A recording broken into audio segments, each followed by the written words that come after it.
முதலீடு செய்வதற்காக நீதிமன்றத்திலே குறிப்பிடப்பட்டது.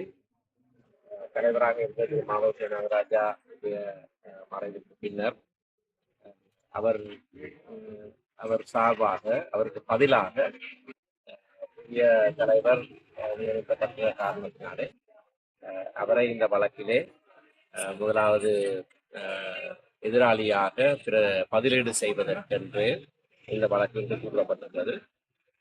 அதற்கான ஆவணங்களை வழக்காளி மன்றிலே சமர்ப்பித்திருக்கிறார்.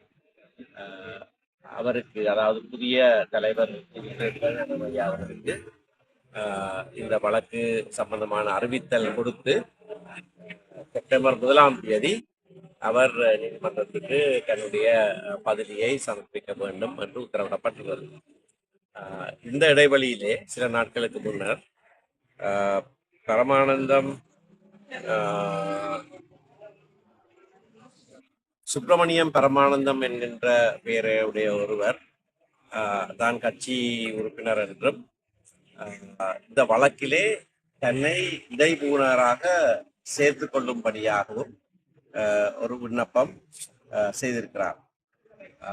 இந்த வழக்கு சென்ற வருடம் பிப்ரவரி மாதத்திலே தாக்கல் செய்யப்பட்டு யாராவது வழக்கிலே அக்கறை உள்ளவர்கள் அப்படியாக வழக்கிலே இணைந்து கொள்வதானால் 2024ஆம் ஆண்டு பிப்ரவரி 29ஆம் தேதிக்கு முன்னதாக மன்றுக்கு வர வேண்டும் என்று பத்திரிகைகளிலே அறிவித்தலும் பிரசுரிக்கப்பட்டுள்ளது. அப்படி இருக்க 1.5 வருடம் கழிந்து இப்பொழுது இவர் தன்னை இடைபுகுனராக சேர்த்துக் கொள்ள வேண்டும் என்று விண்ணப்பித்திருக்கிற காரணத்தினாலே நாங்கள் பலர் அதற்கு எங்களுடைய எதிர்ப்பை தெரிவித்தோம்.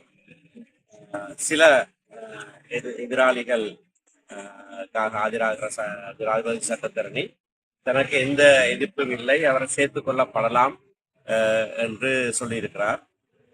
அதாவது திரு ஸ்ரீதரன், திரு கோதாசன், திரு யோகேஸ்வரன் சார்பிலே ஆஜராகிற சட்டத்தரணி அப்படியாக இந்த நேரத்திலையும் அவர் சேர்த்துக் கொள்ளப்படுவதிலே தங்களுக்கு ஆட்சேபனை இல்லை என்று சொல்லியிருக்கிறார்கள். அந்த சுப்பிரமணியம் பரமானந்தம் என்பவர் தன்னுடைய மனுவிலே இந்த வழக்கு இழுபட்டு கொண்டு போகிற காரணத்தினாலே, காலம் போய்கொண்டிருக்கிற காரணத்தினாலே தான் தன்னை இணைத்துக் கொள்ளும்படியாக தன்னுடைய மனுவின் 9ஆம் 10ஆம் பந்திகளிலே சொல்லியிருக்கிறார். ஆகவே அதை மேற்கோள் காட்டி நாங்கள் ஆட்சேபனை தெரிவித்தோம்.